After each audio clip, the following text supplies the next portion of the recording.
All right, to God be the glory. Man, like I told these guys in the locker room, man, I'm so proud of them, man. For Deontay to go down, 4 minutes into the game, and we were already shorthanded as it was. Man, these guys responded in a way that, you know, it tells you a lot about this group. You know, man, I thought, being, coming off of ECU, and it was a quick turnaround.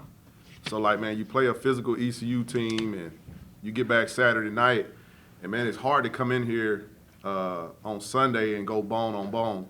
So man, the guys, they did a really good job coming in, watching the film, and then we talked about, and we watched some live game segments, and we wanted to show them like, man, did they do this to us, or was it self-inflicted? And man, we talked about it, and a lot of that was on us. And man, I thought they cleaned a lot of that up tonight. So really proud of them, and then especially proud of both of these dudes, because one, he's playing in a totally new position tonight, and he looks like he's been playing there for most of the season now. So you'll be down with the bigs from now on. And then this guy who had been struggling, but man, is the ultimate team guy. He even asked me, Coach, like, if you need to make a change, man, you can. And I was like, man, I believe in you. And so he stuck it out, and man, for him to come and do what he did tonight, 17 points, 15 in the second half, I thought it was huge. Quincy, talk about that double-double, man, 12 and 12. Is that your first one? That's my first one. Yeah, it's fun, but I also did it naturally. Like Fletch said, if we just worried about the group and put everything else to a side and just play naturally, that's South Florida basketball. Obviously, it was down big fella going into the game, so we already had the mentality of, look, we got to get on the boards. These past few games, we've been getting out-rebounded, and it's just a toughness thing. So I think going into the game, we knew we had to be tough or we don't have no shot. So that just reflected throughout the game. Jackson, that was a season high now, 17 points. Talk a little bit about your aggression as well as Quincy. My team, going into the game, my teammates, I love them guys, by the way. They told me, it was like, just trust your work. Like, I worked too hard to go out there and just shy away from really the moment. So it was just going out there and being free, letting my work show. And like I said, they all believe in me, so that make it easy for me. Yes, sir. For either one of you losing Deontay Green early on, did that motivate you guys tonight? Fuel you? It definitely motivated us. It hurt, though. It hurt to the core, because he an everyday dude, come in with the right mindset, a great teammate, and just to see him go down, like, it hit us to the core. But it definitely motivated us to, play tougher and grind out the win for him. So I seen that, and I was like, ooh, we going to have a good off day tomorrow. And then also just hearing what Coach just said about both of you guys, how does that feel to you, especially after coming off that loss to a win at home? Fletch, like, this is my guy, man. Like, him praising me personally, I'm a humble dude, so it don't mean much to me. But it's my guy, so it's always love. Anytime he praises me, like, I know where it's coming from, I know his heart, so I appreciate him at all times. Go ahead. I was just going to say, ultimately, Fletch is our leader. I had just a team meeting just by myself. I kind of just wanted to get a message to the guys, and basically he rebutted with, look, y'all ain't playing hard enough for it to even, like, us to reevaluate how we're going into defensive games. So we got to listen to him and just play hard and do what he says, and obviously it's going to come to fruition, and we're going to play good. It's South Florida style basketball. He's got the formula from last year, and we just got to listen to him and do everything at 100%. Everything will cancel out. For both of you, a sloppy first 15 minutes, then all of a sudden you picked up the defense and it fueled your offense. Is that basically what went down? Yeah, early on, like, we were missing shots, but the good thing about it, we were getting stops. And I knew in the second half, the shots that we were getting, they were great shots, and I knew that they were going to fall at some point. It's just how the game goes is part of it. And so I'm glad that our guys stuck with it, and that's just how the game goes sometimes. You're not going to hit them all. And, second half, like, we were some dudes. We hit shots, and we focused on our techniques and got it done. So. I think just the main thing with going in droughts, you can't let that affect your defense. So as long as we have the same defensive mentality, that's going to cancel out. We're going to get in transition. We're going to get transition buckets for the half-court buckets that we don't get. So everything will cancel out as long as we play defense. For both of you again, after 4 minutes, it becomes small ball. Not by choice, but this is all you got. Yeah. It became a war under the basket. You guys didn't back down. That was huge, wasn't Yes, it? sir. Oh yeah, most definitely. I mean, and that shows what our team is. Like a group full of tough dudes that's gonna come in and fight. That's what we did all season. Like we've had so much adversity and just so much thrown our way throughout this season, and we responded every time. So, like I said, we grinded this win out tonight, and it was a group full of tough dudes. Hey, I was going to Ditto. piggyback. I was, yep, Ditto. ditto. And then for both of you, SoFlo Rodeo tonight seemed to be packed out almost to the top. How does that affect you from a player point of view? You know, besides the brooms probably distracting you, but does that actually hype you up, get you in the game? Oh yeah, SoFlo is big time every time they show up. Like they give us energy. Like even like I said earlier on, we were missing shots, and they still had energy when we getting stops. Like just them coming to the game and being there. Like it gives us a lot of hope, and like it keeps us going for sure. So I appreciate SoFlo, and I told them out there I love the broom idea. Like I really do. I think it affects the other team's free throws, so I'm all for the broom idea. Nah, yeah, for sure.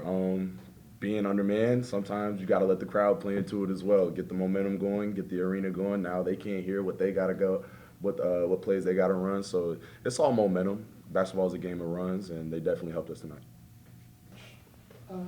To start out with, it was 32-18 Rice with about 2:12 to go in the first half. From that point, you outscored them 17-2. The defense has them finish that run. They were 0 for 8 with 4 turnovers. Did the Bulls pick up defensively down 14? They did. And the reason it got to 14 was because a couple of turnovers. We were going a little too fast, and we were trying to attack it too fast early on in that first half, and it led to some runouts for them. And then they hit a couple threes off them too. So we just had to settle in, not play as fast, and make sure. Because I told them, I said, guys, when we get shots at the basket, we're pretty good. But right now, we're turning it over and giving them an opportunity to score in transition. And it's hard, like on turnovers, guys, it's hard to stop the basketball that way. And what they did was they drove it, and they got a couple threes that got them going. But, man, I thought after that, our guys did a really good job of taking care of the basketball, which in turn gave us a chance to be aggressive in the half court. And I thought, man, our guys did a great job with ball pressure and bothering their guards. Caden Powell has been playing pretty good basketball for Rice. You get him in foul trouble early. How much of a factor was that going into the game to take it to him, see if you can get the fouls? Well, the biggest thing was, man, they're a physical bunch. Knowing we didn't have Daniel Tobolova or Jamil, we knew like quickness was going to have to be our answer. And so what we wanted to do was get those big guys on the perimeter. So now our guys will have a chance to drive it without a big protecting the rim. So we wanted them to play on the perimeter where they're probably they're not as comfortable as they are around the rim. So we wanted to spread them out, drive and kick it. And man, I thought our guys, we missed some layups early on too that I thought we had a chance, which again led to that 14-point lead. Like we're at the rim by ourselves, and we got to get better. We got to get better at finishing some of those. Coach, again, sitting watching the game, it looked like a lot of dribble one-on-one in the beginning. Not a lot of movement. All of a sudden, it became a lot of movement screens, like you said. Let's get the bigs away from the basket. Right. Is that the case? No doubt. Early on, I thought we did a good job of it. I thought we just missed some open shots. So I wasn't worried about that because I knew we were moving the ball the right way. We were getting it to our primary shooters, and we just didn't knock them down early on. But then I thought defensively, when we turned it up a notch, that gave us a chance to get out and see it go in. Now you're getting run-out layups and dunks, and all of a sudden now you're getting juice from the crowd. And so I thought it all meshed together well tonight, and our guys did a really good job. I thought the play from Quincy and Case and Jennings was huge after Deontay Green, is injured. So it feels like they picked their game up on both ends of the floor. They did. They both did a really good job. Q did a really good job of rebounding the basketball for us, man. Like I said, to be undersized going against 6'10", 6'11", and he's 6'6", man, he just showed a tremendous fight. Even with that, playing 35 minutes, which is a lot. That's a lot to have that type of size on you, leaning on you, weighing down on you all night. Man, I thought he did a heck of a job. And then Case and Jennings to get out of his slump, man, I thought he made some big time shots for us. Got fouled on a few, but man, he kept the game at bay because he did such a good job of being aggressive but under control. Coach, another gut check? Another one, another chapter of adversity in our book for this year. A perfect example of the game was, I'm looking at Reed under the basket, and you list him at 5'10", maybe 5'8", 5'9", okay? Mm-hmm. He's got the big guy at 7 foot, and he's fighting to get in front of him. And I'm going, these guys aren't going to give up. It's Right. a no-give-up idea, right? Right, no doubt. I mean, I'm serious. We weren't gonna make an excuse for being shorthanded tonight. No, we weren't. We came in with the mentality to win the basketball game. Even when we were down 14, I wish you could listen in the huddle. The guys are saying the right things. Man, we're here. Hey, look, we just got to take care of the basketball. This is them saying this now. We just got to take care of the basketball. We've given them too many early on. Man, let's get back to South Florida basketball, and they did. I mean, I think you can tell we're heading in the right direction by a guy like Cam Wright that we hadn't seen in a long time, guys, like probably since non-conference. And the guy comes out and he's a plus 10. He's a plus 10 in the plus minus chart. Like, man, had a big time steal in that second half in a dunk. I thought he was a catalyst in the end of the first half on that run as well. So, like, we're gonna need contributions from different guys, man. And like I said, once we circle the wagon and get some of our guys back, I thought these guys did a good job of like just sticking it out tonight. Just a big time toughness game for us. Jaden gets 36 minutes, and he plays. You just don't see him drop really, or we don't in the game. Right. So as he came forward, as the game went on, it felt like he got to be even more of a quarterback whenever Rice made that run, and cut it back to 3. Right. Well, the thing with Jaden, what I don't think many people realize is like Jaden's used to being our point guard. Right now, we got him at the 2 guard, so he don't have the ball in his hands a whole lot. So it's mostly C.J. Brown a lot now. Well, C.J. got in foul trouble, so he had to shift back and play the 1, and I thought he did a heck of a job controlling that game in the second half.